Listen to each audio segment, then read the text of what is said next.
Hey, what's up guys? This is Drew with the Lone Wolf. Today we're going to show you how we built the bike racks for our Harley Davidson baggers.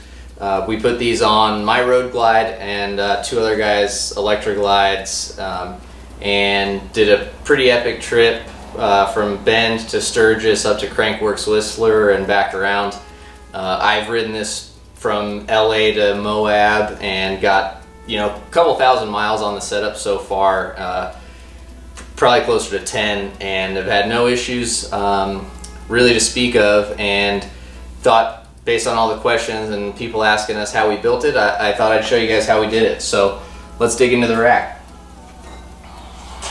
First off, what I did was got a base plate from eBay. If you want to spend the extra few bucks, that'd be the only spot I'd recommend that I kind of learned from. The cheap Chinese, quick disconnect base plate is not as good as the Harley, as you could expect.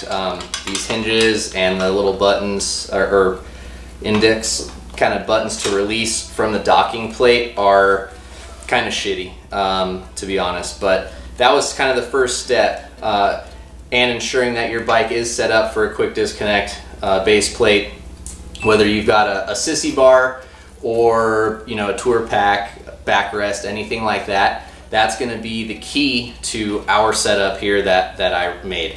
So the next part of the rack that I did was just got a square piece of steel and bolted it to the docking station that clicks into Harley's stock accessory, docking hardware.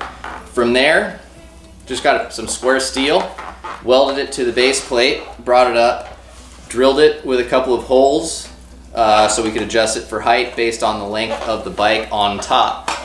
And here we used just a standard Rocky Mounts roof rack that you'd find on the roof rack of any car. It's adjustable for a 15 or 20 mil axle, and you could probably go down to a 12 mil if you're riding something smaller.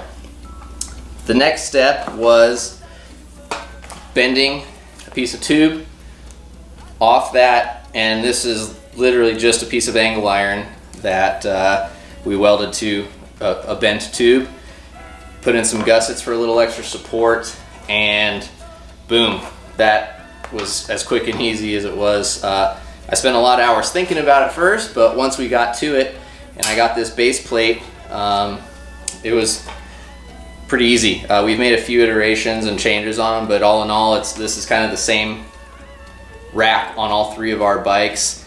And like I said, we've combined, probably put 20,000 miles on them between the three of us on all of our travels. So I'll show you how it goes onto the bike and kind of show you some detailed video as well. One of the key factors for my rack and what I decided to do for the build was to go off these existing docking mounts for the tour pack.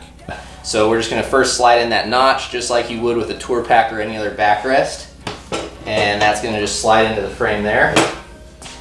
And then again, this was the one part that I felt was inferior on the China eBay knockoff docking station, is you slide this onto this back hook and get this kind of locking mechanism around the rear mount, and then once that's in, you just spin that and lock the frame or the rack down into the frame, and basically that's as quick as it gets.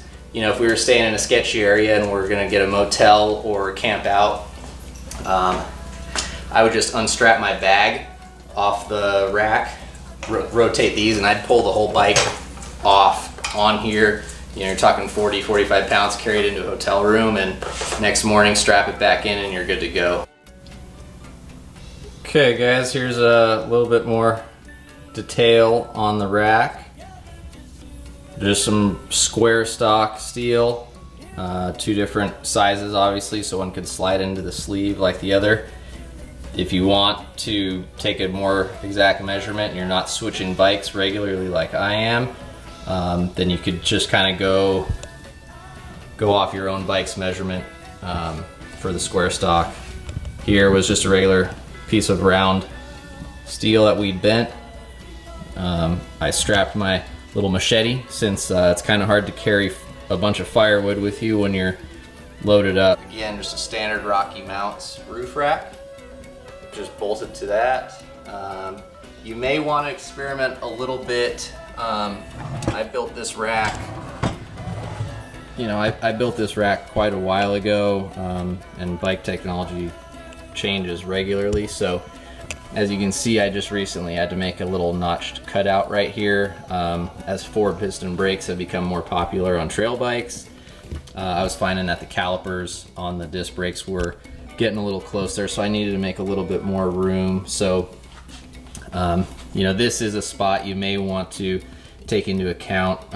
Try to maybe angle this. That might have been something I wish I would have done differently, actually, is if you kind of canted that back, you'd be able to move this in a different location so that your brake caliper wouldn't be hitting that. Well, thanks a lot, guys. Appreciate you watching the video. Hope it answered a few questions or maybe inspired you to start building your own rack and hit the road on some epic adventures. We'll see you out there. Thanks.